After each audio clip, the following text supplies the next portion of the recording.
warm welcome to everyone. I'm Cynthia Cortez, one of the newest members of the OEDI team, serving as Deputy Chief Diversity Officer here at UC Merced. It's a great pleasure to meet everybody. I want to start with a warm thank you for joining us today on day 3 of our inaugural Free Speech Week at UC Merced. It's been a true pleasure to deepen our understanding of free speech through both our speakers and our attendees. Today's session is Navigating Free Speech and Academic Freedom Within Academia with our very own Dr. Chris Kellel, Interim Vice Provost and Graduate Dean, and Dr. Jonathan Grady, Associate Vice Chancellor and Dean of Students. This is really exciting. And as an event reminder, please note that this event will be recorded and we will add it to our website after we wrap up this week. As we get started, I also want to extend my sincere appreciation to our sponsor. All of the events during Free Speech Week are possible due to the funding provided by the University of California National Center of Free Speech and Civic Engagement. Thank you for supporting our collective learning. And with great excitement, I want to introduce my colleague, Hala, to walk us through an important reflection and our community guidelines. Hala. Thank you, Cynthia. Hi, everyone. Welcome yet again to another event for our Free Speech Week. So to kind of ground ourselves today, I'd like to start off with reading the Land and Labor Acknowledgement, which is part of our diversity statement. And that'll be shared on the screen momentarily. There it is. And so while we're not on campus physically, it's still very important to acknowledge the land that our university is on.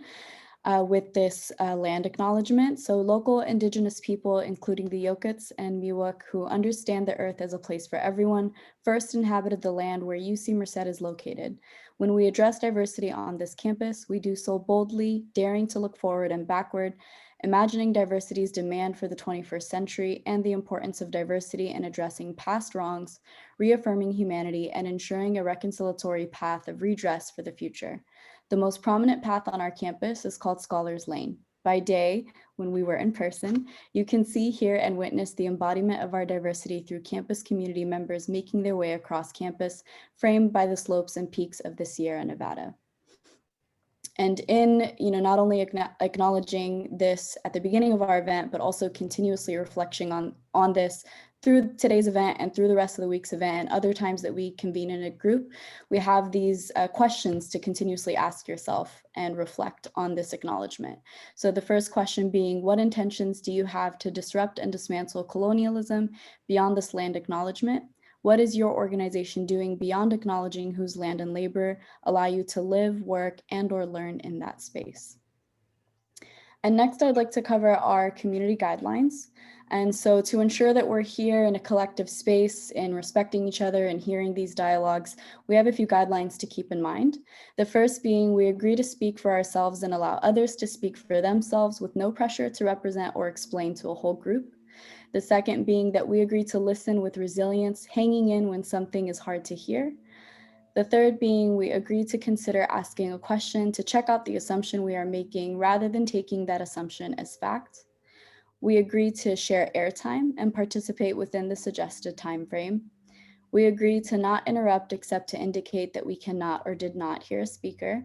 We agree to pass or pass for now if we aren't not ready or willing to respond to a question.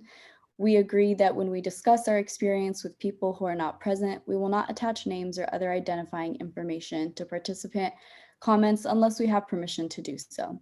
And lastly, we agree that this is a space of learning, that no one, even the presenters, are able to know all things.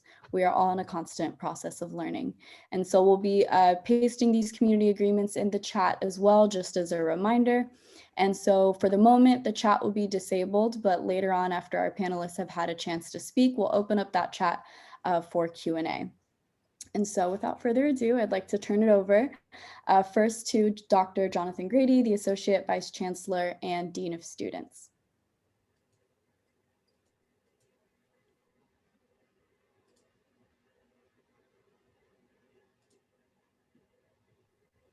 Wonderful. Well, thank you so much, Hala. I want to first and foremost thank the Office of Equity, Diversity, and Inclusion for inviting us here today and putting together this not only event, but also Free Speech Week. I'm so excited for our first inaugural event. So as I think about our inaugural Free Speech Week, I really want to focus on how we can strategize. Stop sharing my screen for now. How we can really strategize and think about just advocacy, mobilizing, and unity, and really utilizing our community expertise for positive social change. Today, I want to look at how do we honor past movements? How do we discuss tactics and strategies? How do we think about opposition and our rights and our responsibilities? And how do we think about care of self and care of others? One of our goals in education is to create and foster an environment where knowledge production and inquiry thrive. In doing so, I think we must all ask ourselves, how do we revisit time and time again our collective and institutional values? And also, how do we hold ourselves and others accountable? While we all have a right, when we talk about free speech, to be present and to voice our opinions, we must recognize that incitement, harassment, and threatening behavior and defamation is unacceptable.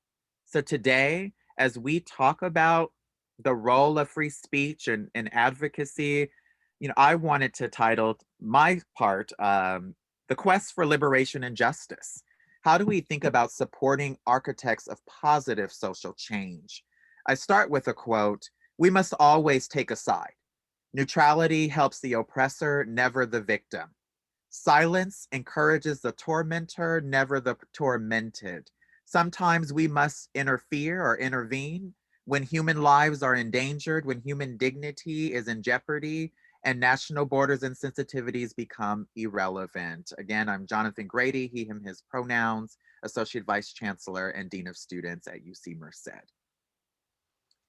As I think about this notion of going the distance, right, I was asked to talk specifically about the role of student advocacy in the work of, in terms of free speech.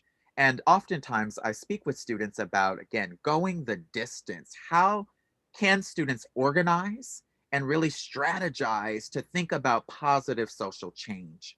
And a lot of the information that I'll share in my part is coming from the Advocates for Youth Activist Toolkit. I provided that link here. It's a great resource that I work with students on as they think about their advocacy. I think it's important that we all start from a place of love, right? And ensuring that and assuming positive intent. I think it's also important that we know our rights and our responsibilities. That's something that I talk about with students all the time, right? I think it's also important that we must identify and create actionable core values rooted in equity, justice, and inclusion with established accountability measures in place. As we think about organizing and our advocacy, we must think about accountability and sustainability. We also have to think about goal setting. What are our ideals that we want to see? And how do we ensure these ideals are rooted in theory, rooted in data, rooted in really transformational practices?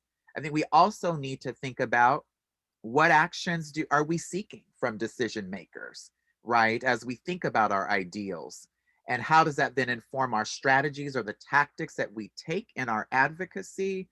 How do we build coalition and develop leaders? That is an essential part of organizing. And then lastly, as I mentioned, sustainability, that this work, this fight for justice is not a moment, right? It is a movement. So I have a quote here myself. "We are in the midst of such unrest that at times we may be questioning the very fabric of who we are as a nation, as an institution, as a society. You see, the real project of hatred, racism, sexism, anti-Semitism, misogyny, transphobia, xenophobia, and genderphobia is denouncing someone's origin, their truth, their culture, their majesty, until they too believe the lies that they have been told, in effect attempting to render them incapable of aspirations of freedom. This is beyond free speech. This is a fight for justice and liberation." Here are some diagrams that are included in this toolkit. Again, these slides will be shared. Everything from how are we thinking systemically about issues, right? I mean, we have to really look not just at new initiatives and change, but in our advocacy, we must think about systemic change, our policies, our practices, structures that are in place.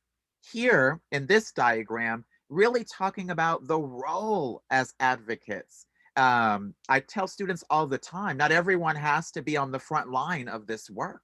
And depending upon what students are advocating for, maybe that's not even the best, the best thing that we would recommend, right? We have to be mindful that everyone has different strengths and there's various roles that we can play as we think about a larger fight for justice and liberation. Whether it's I'm signing a petition, whether it's I'm just showing up, right? Or maybe I am on the front line holding a poster or participating in a sit-in. As we continue to think about strategies, this document also provides a great way, a framework for questions that we should be asking ourselves in our advocacy. And this is a document that I go over with students as they think about demands and who are they really kind of targeting these demands at, to various tactics and supporters that they can really lean upon. Also, we talk about what it's called a power map, right? Who are our allies? Who are folks that can support us in this journey, in this fight, in this work? Who are folks that are opposed to the work? And how do we think collaboratively and collectively about those means? Another thing to consider in this document, they provide over 198 methods of nonviolent actions, right? Thinking about there's not just one way, right, to advocate. So here are some examples, and we talk through some of these things as a community, whether it's sit-ins, whether it's really looking at public speeches or slogans or campaigns. Moving from there, I think it's also important to think about honor, right? How are we honoring not only our ancestors and their fight, but how are we really paying attention to the history of activism in this country? And in doing so, how do we ensure that we know our rights so that when opposition presents, we know how to navigate in any situation? As I have here, the First Amendment protects our right to assemble and express our views through protest. However, again, we must know our rights. So some of the things for us to also talk about today is, again, really understanding the history and of activism and student-led movements. I've taught a course on that in the past and working with students to talk about how can we take lessons learned from the past to help inform our efforts of today and moving forward. How do we confront false equivalencies, right? I always say it's so important to operationalize terms to ensure we're on the same page. If we're talking about Black Lives Matter, if we're talking about this notion of defunding, right, we have to be on the same page in terms of our operational definitions. How do we know our rights? As I mentioned, that is so important. We do have an Office of Student Rights and Responsibilities that is led by our Associate Dean of Students, Latrice Curl. And she does a lot of work in really working with students to help them understand their rights and also their responsibilities. We have principles of community as an institution. I do think that that is an area we need to grow in terms of many members of our community we don't know. We can't name our principles of community. And then from there, what do these principles look like in practice, right? If we are all supposed to embody these principles, more work needs to be done in that area. How do we think about the role of counter protesting? Again, linking it to opposition and the ways that we can go about as a community addressing counter protesting. How do we think about education and consciousness building in our work, right? Oftentimes, it is the work of certain folks to have to continuously educate, right? We have to move away from that. It is a shared responsibility. We all must think about our own consciousness building, and it is the responsibility of all of us at this institution to create a more equitable and just and inclusive environment, not just the Office of Equity, Diversity, and Inclusion. I've included here a variety of documents from the American Civil Liberties Union. They have amazing kind of information around knowing your rights. And we go through this with students and talking about what they can do, how can they navigate certain situations. So I encourage the group to take a look at these. Another thing for us to talk about perhaps is this notion of taunting and provoking tactics. I tell students all the time when they're out and they're protesting and opposition presents, how are you mindful of certain tactics that is being employed, or that may be employed to provoke you, to taunt you, right? We have to be mindful of these things. That's, again, knowing your rights.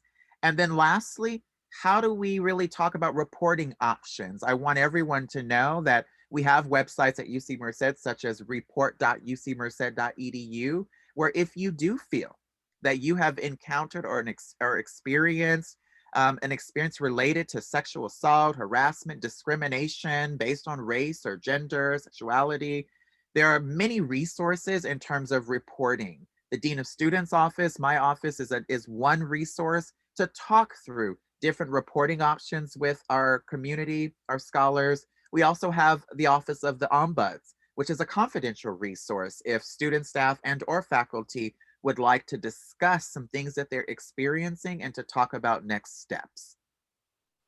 And lastly, I always have to talk about the importance of self-care for activists, right? That we must think about sustaining our most valuable resource, which is our body. If we are not well, right, how are we going to continue this fight for liberty, for justice, and equity for the long haul, right? This work can take a toll on our bodies, our minds, our spirit, right? So this notion of self-care, as I have here, this definition, talking about operationally defining terms, how are we intentionally taking care of and honoring our body, our mind, and our spirit in a way that activates our best selves, right? And recognizing that we have the inherent right to access healing and to be free of institutions and systems that explicitly harm and undermine our capacity to live with our full humanity, connection, and purpose,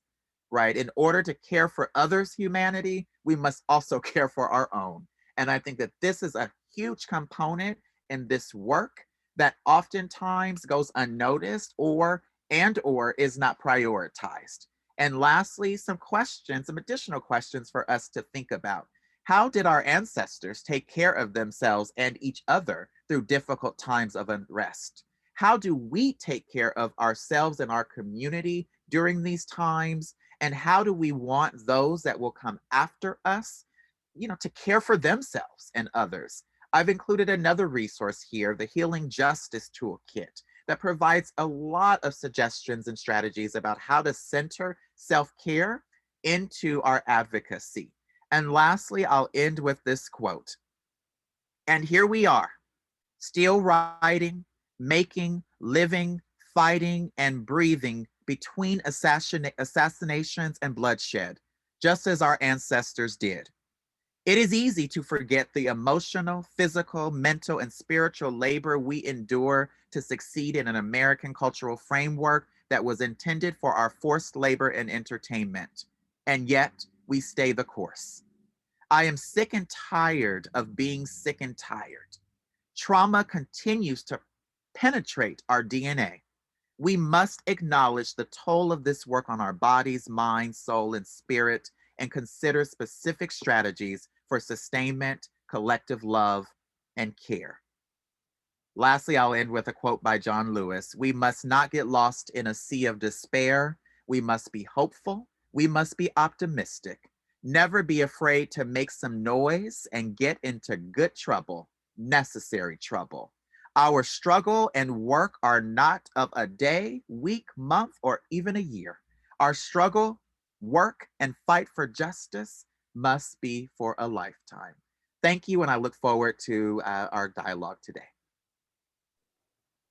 Thank you so much, Dean Grady, for framing us in academic freedom from this social justice lens, which is absolutely necessary. I also appreciate you quoting yourself. I think that's the most powerful thing someone can do. And I'd like to go ahead and turn it over to Dean Kello. All right. Jonathan, thank you so much. That was inspiring.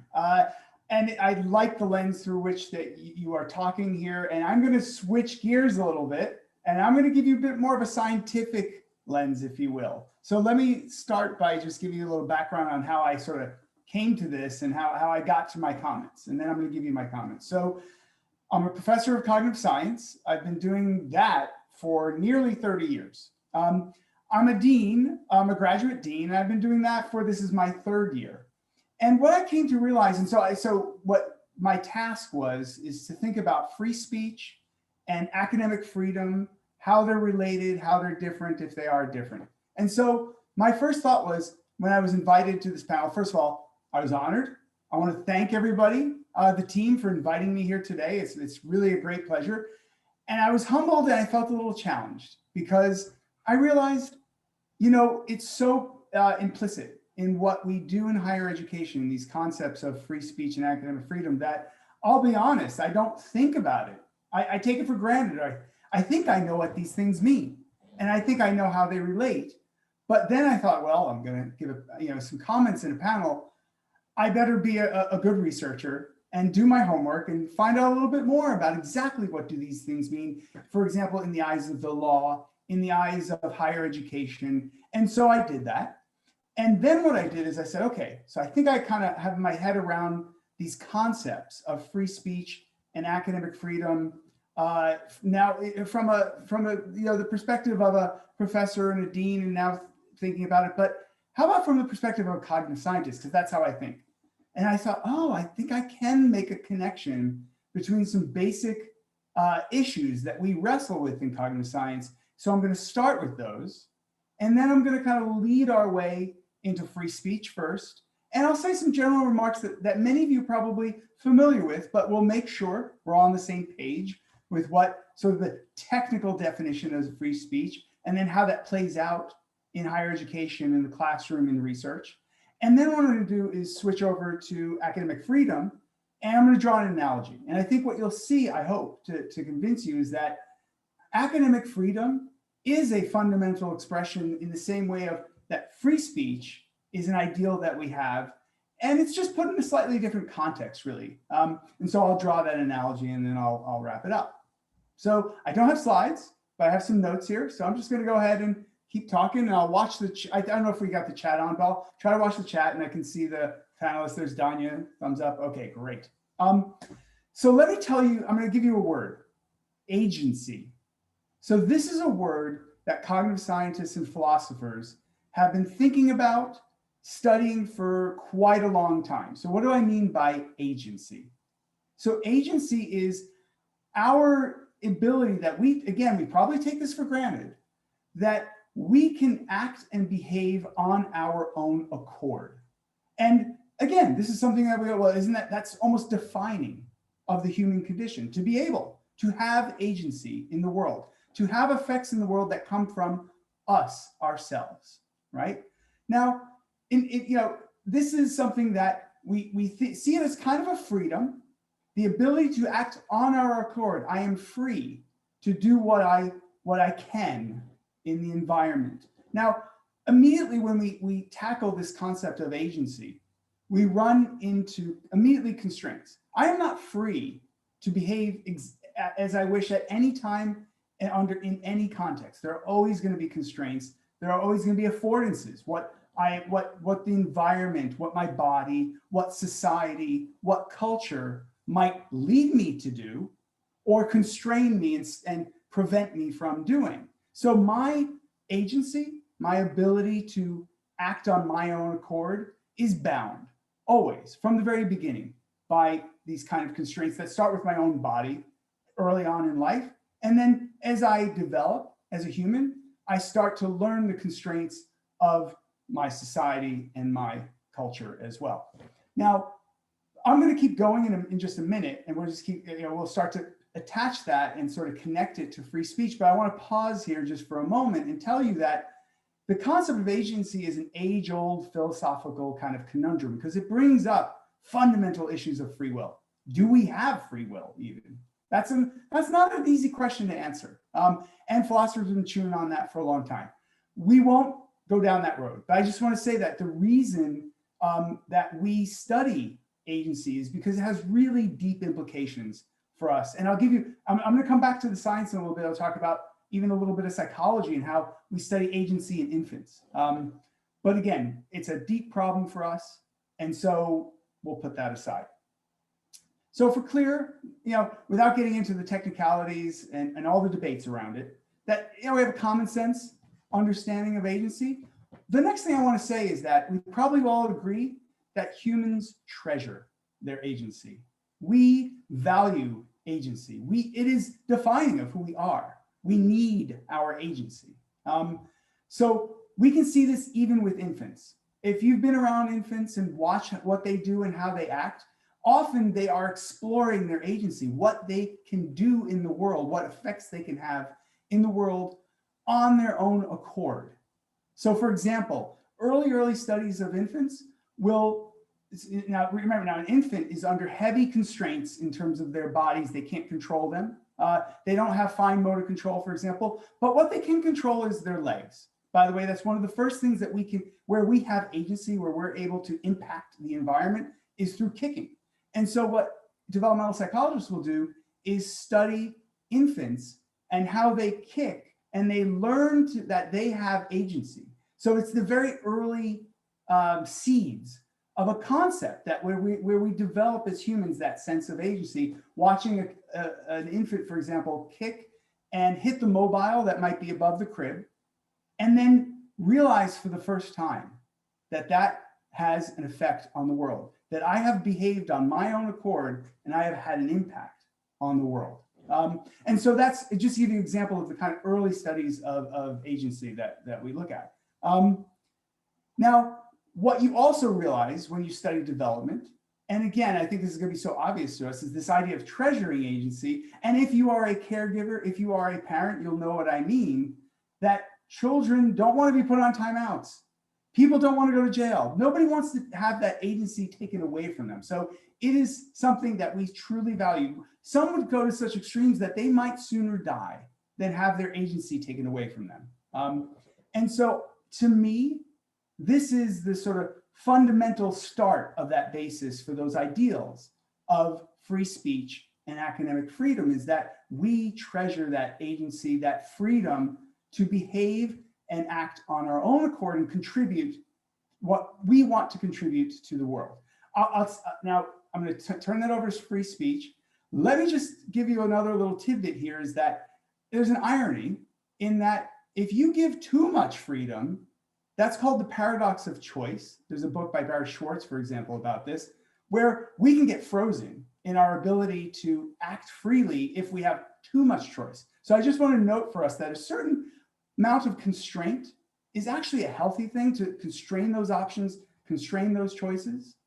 And again, we're going to come back to that a little bit in just a minute. But that's one of the things that we've learned in cognitive science psychology, is this paradox of choice, this idea that we want that agency, we want that freedom up to a point. If we get too much, it can kind of go the wrong way and we get kind of frozen, a paradox of choice. Okay. So I think this is a basis for why our society and many societies treasure free speech. It's because we treasure that agency. Because what free speech is to say that I have agency in what I can say, and the government cannot, make laws that would prohibit me from speaking my mind, from expressing my agency. So I see this as an expression of that which we treasure from the very beginning, that sense of agency. Now, I mentioned these constraints, and of course, free speech itself is constrained, as I think you probably all know. Now, some of those constraints are, let's call them hard constraints. They're legal constraints. I am not allowed to speak in a way that would break other laws and thereby do people harm, right? So I cannot libel, I cannot slander, I cannot incite a riot, I cannot do things that I can't yell fire in a crowded movie theater. These types of, and this is, there have been legal cases around those types of acts of free speech where you cross a line and it's a sort of a strict sort of legal line. Now, there are going to also be more blurred lines where things start to become less about a legal sort of yes or no and more about a norm that we have. So hate speech would be one of those cases. Hate speech is something that legal scholars have been wrestling with, and universities have been wrestling with for a long time. Now, on the one hand, it seems very clear to us, and Jonathan mentioned the communities, the principles of community that we have, and they would steer us clearly away from any kind of hate speech, right? We want to treat each other with dignity, respect, be civil in a dialogue.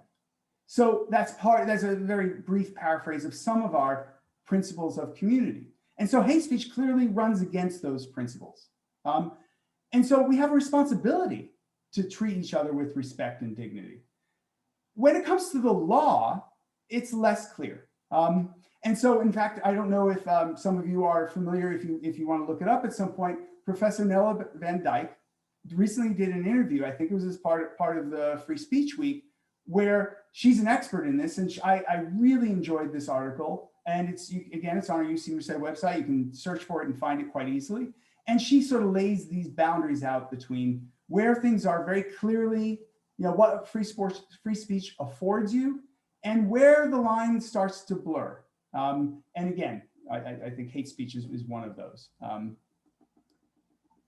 So now that's in the context of free speech. Now, let me say this, in the classroom, in the lab, in the university, this is that sort of fine line that we have to manage between, giving people their agency, giving people their First Amendment right for free speech, but at the same time, noting that we all have this responsibility to respect the norms and our principles of community.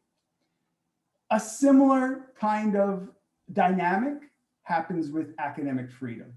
So now what I want to do, if we've sort of got the basic layout here of this sense of agency, this idea of free speech that we're all sort of fairly familiar with, but maybe sometimes we don't think about so explicitly, how it plays out in an academic community in a university. And then you have something called academic freedom. And it turns out that it's really quite similar to the concept of free speech. And so here's how I think about it to make it, in my mind, draw the analogy. So just as our speech is protected against prohibition by the government, right? Remember, that's the technical First Amendment, that the government can't pass laws that prohibit my free speech. As an academic, and all of you, our scholarly activity is protected against prohibition from universities and any other kind of governing agency or governing body on the research and the kinds of scholarly questions that we ask. So I am protected to ask the kinds of questions that I want as an academic scholar. That is academic freedom. So it's quite similar, right? It's quite, the only difference here is that instead of it being protected against the government from prohibiting me, I'm protected against my own university or my own institutions, my own societies and so on from prohibiting me from exploring the questions that I think are, and we think are most important. And when I sort of understand that, and when I thought about these, it comes back to agency for me. Again, we treasure that agency, and I would say academics, even more so, we really treasure that. We really need that freedom.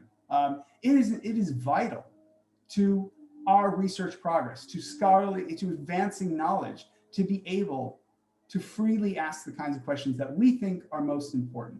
So again, we all treasure it from birth, but perhaps it's especially expressed in academia and academic freedom, in scholarship. Now, it is also going to be constrained in the same way. So I'm going to draw a further analogy in that we have constraints on our free speech. We have constraints on our agency. We have constraints on academic freedom. So I'll give you a couple of examples. So we have an institutional review board. Maybe some of you know what I'm talking about, but for those who don't, that's an external body that governs the research that we can do with human subjects and animal subjects. So I am not, while I have that academic freedom, in the same way that I am not free to speak in a way that is going to harm others, I am not free to ask questions that may harm others, and now we include animals as well. So, for example, well, let me move on to the other kind of constraint. So I was going to mention, for example, privacy would be another issue. So when I put a study in to the Institutional Review Board, they're going to look not only at physical kind of harm or emotional harm or stress, and that would be both for animals and for humans, but for humans, they're also going to make sure that the human's rights to privacy are protected. So again, there are other types of rights that get protected that in this case override my right to academic freedom.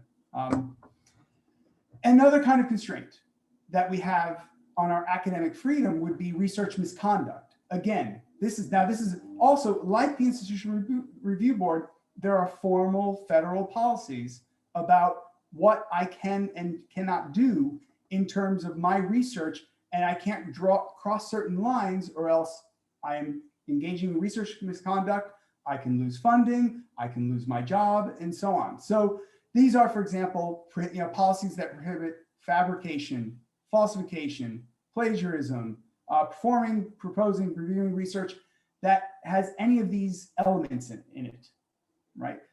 This is somewhat obvious when you say it, but again, when you put in this larger context, what you start to realize is that these freedoms that we have always have constraints. So, and these are the very strong constraints that we have.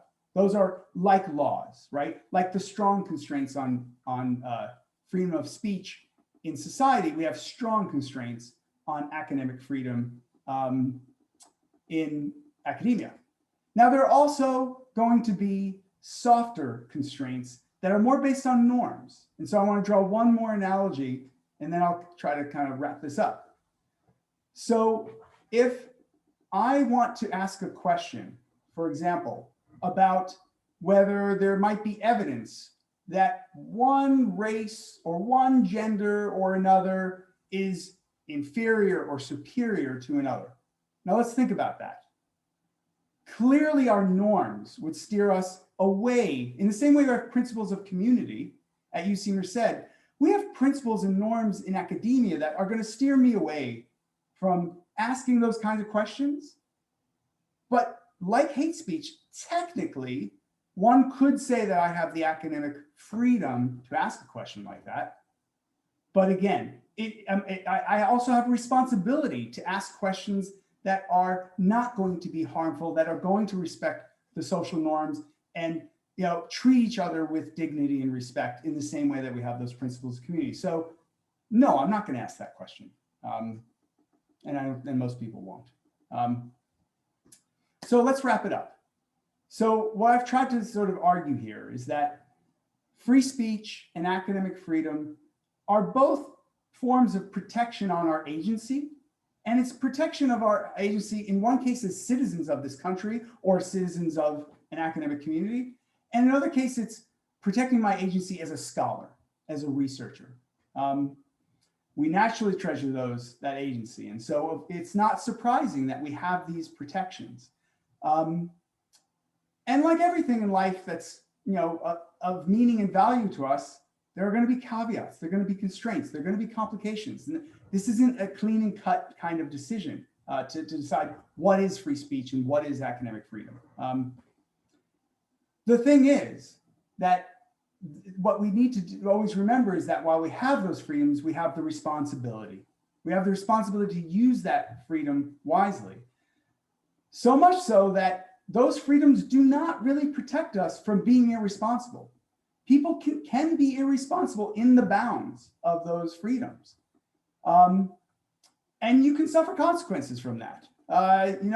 If I choose to use a freedom in a way that's irresponsible, I may be shunned, I may be criticized, I may cause harm to my social relations with other people.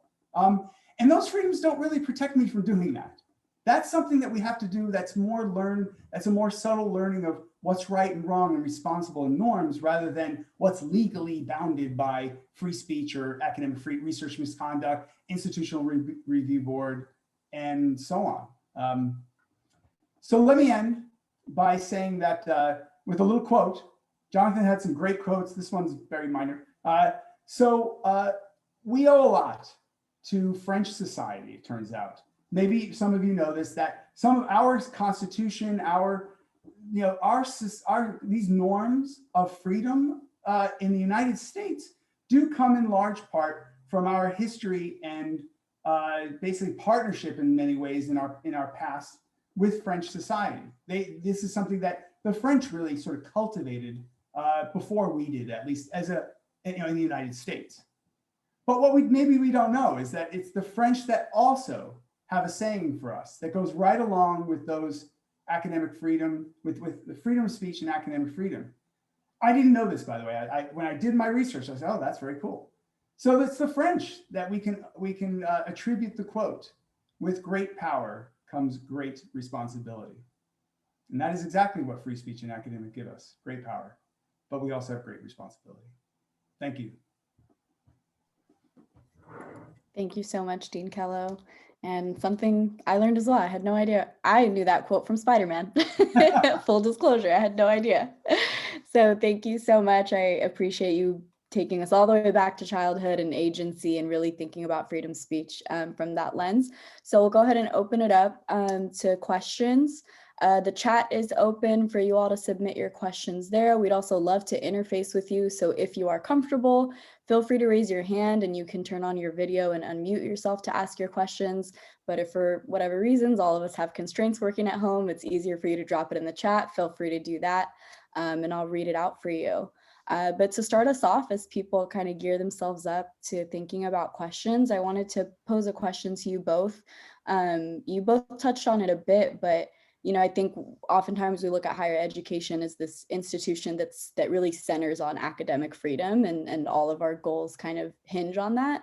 And Dean Kello, you touched on it a bit at the end of your presentation, but really thinking about what Dean Grady talked about in this, when social justice can sometimes contradict with that academic freedom that the university promises, and how we navigate when those contradictions arise, and particularly when, our promise to academic freedom interacts negatively with our principles of community. And your thoughts on how we navigate that, but stay true to our mission as a higher ed institution. Jonathan, you want to take that one first, and then I'll. Sure. I mean, I can speak to how I think about this work, and Dean Kello, you mentioned it in terms of agency, in terms of our responsibility as citizens, right? I go right to what's the mission of our institution? What are our values, right? And if we're talking about dignity, respect, inclusion, equity, if those are our values, then we have to start there, right? So, it's not to me about I think this and you think that. We have the right to our opinions. However, they must be rooted in our values, with respect, with dignity. And what I've seen, right, is that the responsibility component, the value component is missing.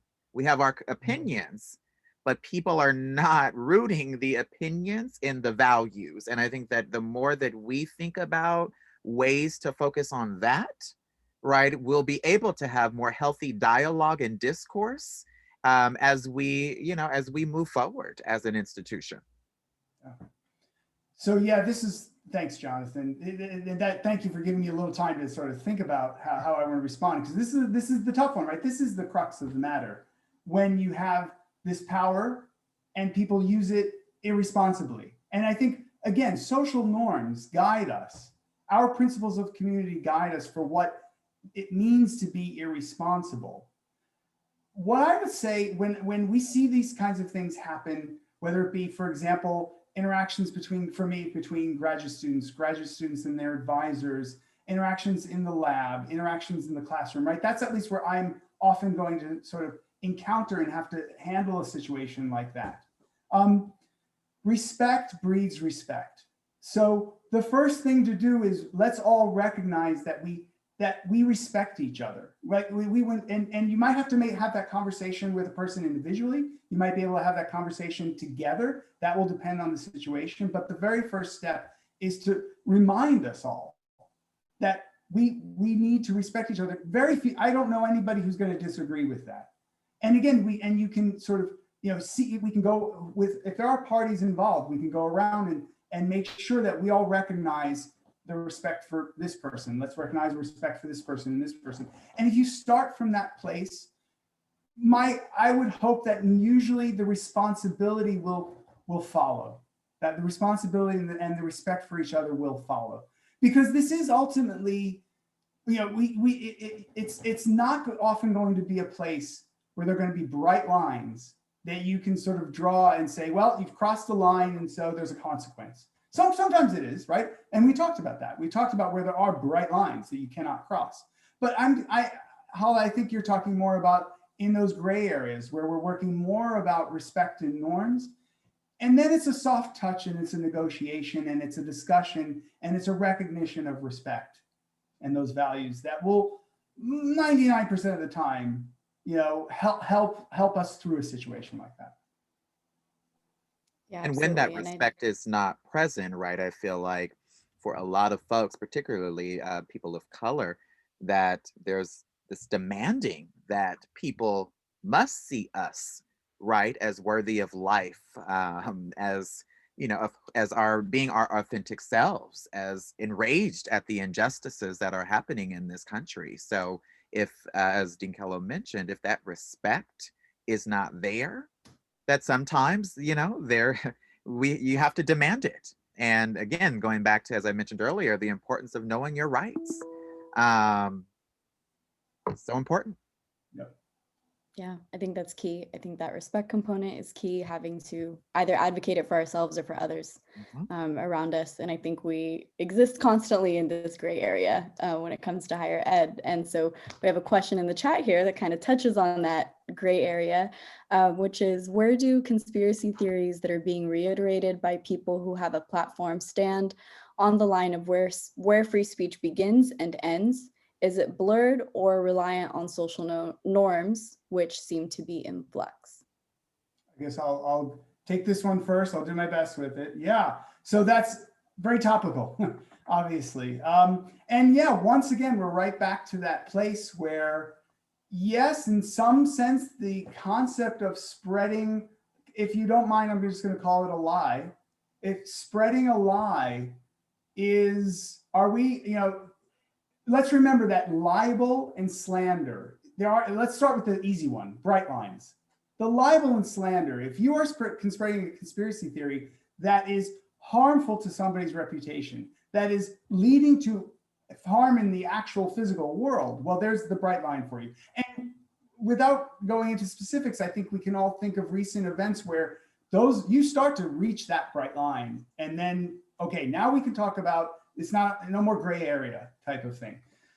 But it's the more subtle, it's the more insidious types of spreading of disinformation that can really cause harm over time, where at any given moment, it's quite difficult to sort of, where's that bright line? Are they within their rights of free speech? And we have some cases, right, where there are platforms where the free speech doesn't quite hold because those platforms, for example, Twitter and Facebook and so on, and they have some control over that spread. And so that's one kind of control as a society we have, but that's not going to always work. There are going to be places and ways that people can spread disinformation, and probably within the technical bounds of free speech, kind of be allowed to do so. So we're kind of, and at that, again, and people can be quite clever about getting right up to that bright line of slander and libel and harm, clear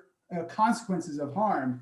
And yeah, that's a big problem. It's a big problem. And let's just be honest, in our society. And I think we're all struggling with what to do here. I mean, we can come back to respect, to dialogue, to principles, norms, and ideals. But I think what we're alluding to here is that there are cases where people have agenda, and that's not really, that maybe those type of solutions that we just talked about that might work in the classroom and so on with an advisor-advisee conflict may not work in this case. And yeah, we have to struggle with this as a society. I don't have an answer at that point. Yeah. And I'll just add, to Karen's question about conspiracy theories, that I think it's important to recognize and name that this is oftentimes a tactic, right, that people use to disrupt, to agitate, to tire one's soul or spirit, right? So if we recognize that, again, as I talked about this notion of countering, right? How do we think about that counter protest, right? How do we think about ways to present factual information, right? The facts are present. Can't deny the facts, right? Dean Kello kind of talked about some of the scientific data related to this work. How do you lead with facts to counter misinformation that is being spread? And how do you also think about and recognize again that this is a tactic to try to get you flustered? And how do you navigate that? That's why that care, that not only individual care is so important, but communal care, right? Because again, this work is very taxing, right? And it's easy to get caught up in the frustrations of the misinformation that oftentimes is present and real. And with that said, right, how do we focus our efforts more so on the facts? And how do we continue the fight for justice and what we're working on, and lead with that? Yep.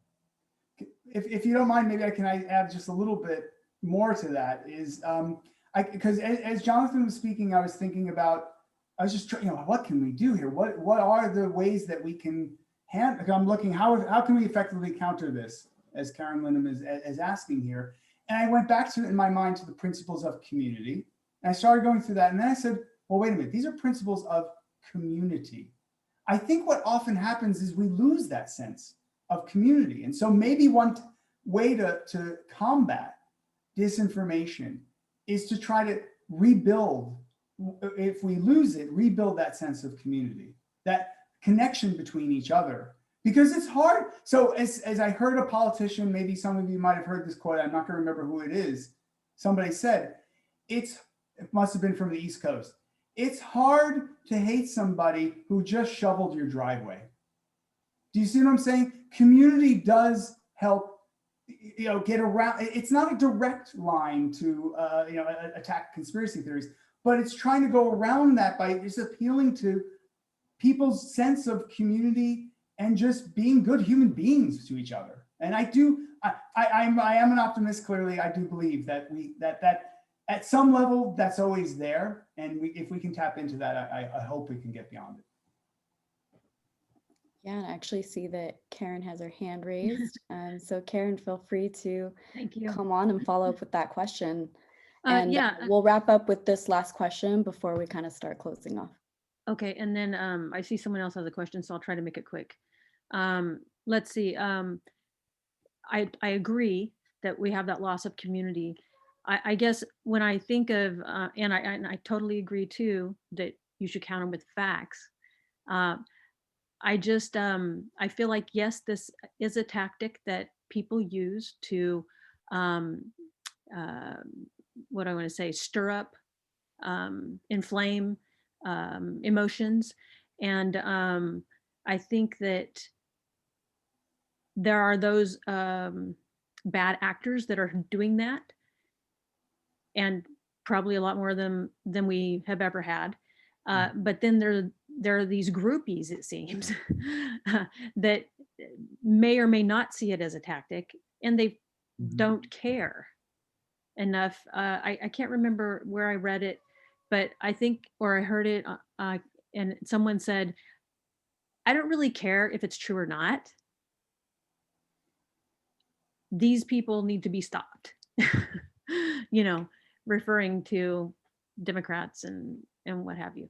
But and it's almost like a cult in a way, because if you don't care about whether it's true or not, I'm not so sure how much the facts will mean to them, because they feel like some of these folks feel like they're on a crusade. And but I do think that trying to draw them back in to a community is probably part of the secret sauce that brings us back together. But I I think it's going to be a tug of war to get those folks to come back in. But again, that puts the onus on us, I guess, that we have to think and think more deeply about how we can connect with individuals. And some of these folks might be family or friends, and some of these folks are complete strangers who, you know, will have less of an effect on perhaps. But again, drawing them back in to the community, I think is probably the best thing that you said today that I can see would make a difference. And truth, I mean, we always want to say truth prevails. Anyway, I'm sorry, I don't want to take too much time. There's another question, so if you want to get to that, that's fine. Thank you.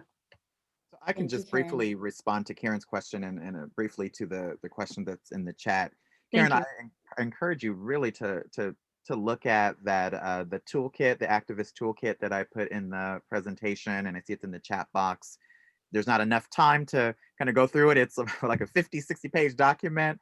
But, you know, to your point, Karen, right, about the community, I think a large part of whether it's conspiracy theories or misinformation, right, is that you really have to be intentional about your advocacy. You need to think about, you know, this power map, right? Who are the folks that are adamantly against these diehard opponents? What is their stance, right? Do they have decision-making power of influence, right? Who are your supporters, right? Who are your allies? So that you're not in this alone, right? And that you're strategically or creatively talking about how do you counter, right? It's not just saying, oh, someone gives some information and then you give some other information to counter, right? It's about the tactics, the strategy.